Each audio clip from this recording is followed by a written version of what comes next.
Okay, so let's do the next section of the story. This is, you know, I don't know. Y'all research it. But it's, yeah, it's him. Listen, just listen.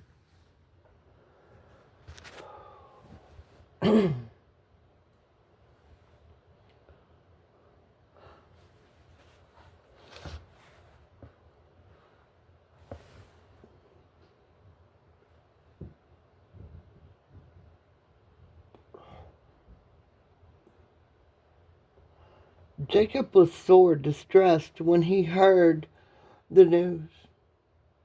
But as the boys had only brought one sack of corn apiece, after traveling all the way to Egypt, they necessarily ran out shortly and were morally obliged to go again.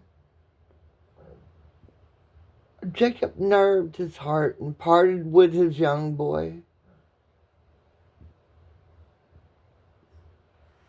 The brethren saw Joseph again, and again he knew them and said no word. They got their corn and went away, but once more they got into trouble. Young Benjamin, with the artless simplicity of youth, nipped a silver cup, and the servant of Joseph found it in his sack. Then there was a weeping and a wailing and gnashing of teeth. They had to go back so to the palace, and then came the climax of Joseph's stirring drama. While the sorrowing strangers stood with bowed head before the mighty Lord of Egypt, he fell upon Benjamin's neck and cried, "Ha! The strawberry upon your left arm? It is my long-lost brother." Slow music. Forgiven and the past forgotten.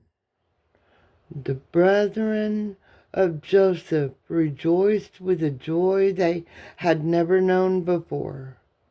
A feast was spread and surrounded by the grandeur of princely Egypt. They partook of the squirreled meal that had passed their lips since the day the famine came upon the land. Let us draw the curtain ever, this sacred family blowout. It was splendid and cordial and never cost the brethren a cent.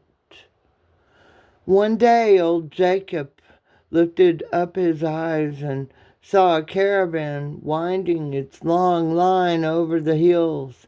A caravan like the caravans that bear princes and their gods and their goods. And when it came nigh, behold, his sons were with it, and they said, "These are for thee, for lo, Joseph my son liveth, and is Lord all over the land of Egypt." The joy of Jacob and the words that he spake are they that are not written in chronicles of the book that is called Genesis. So Jacob went down into the land of Egypt and tripped and fell upon Joseph's neck. But Joseph caught him all right and said, "Go slow, governor, And from that hour, the happiness of Jacob was complete.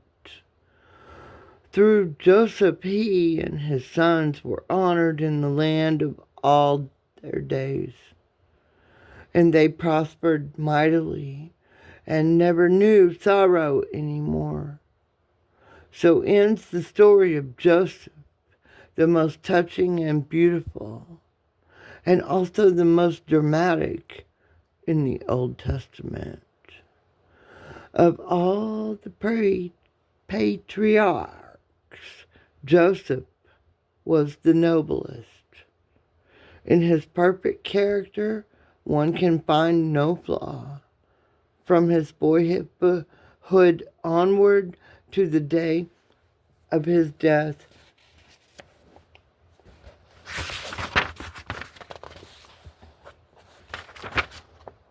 he was both great and good.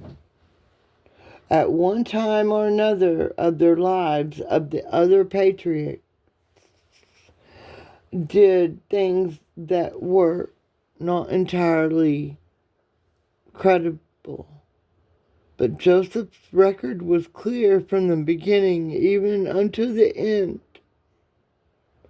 I will go down into this gloomy pit his brethren cast him into 3,500 years ago, and drink to his honored memory a cup of its waters mingled with certain drops of curious cordial I have brought hither from the strange lands that are beyond the sea.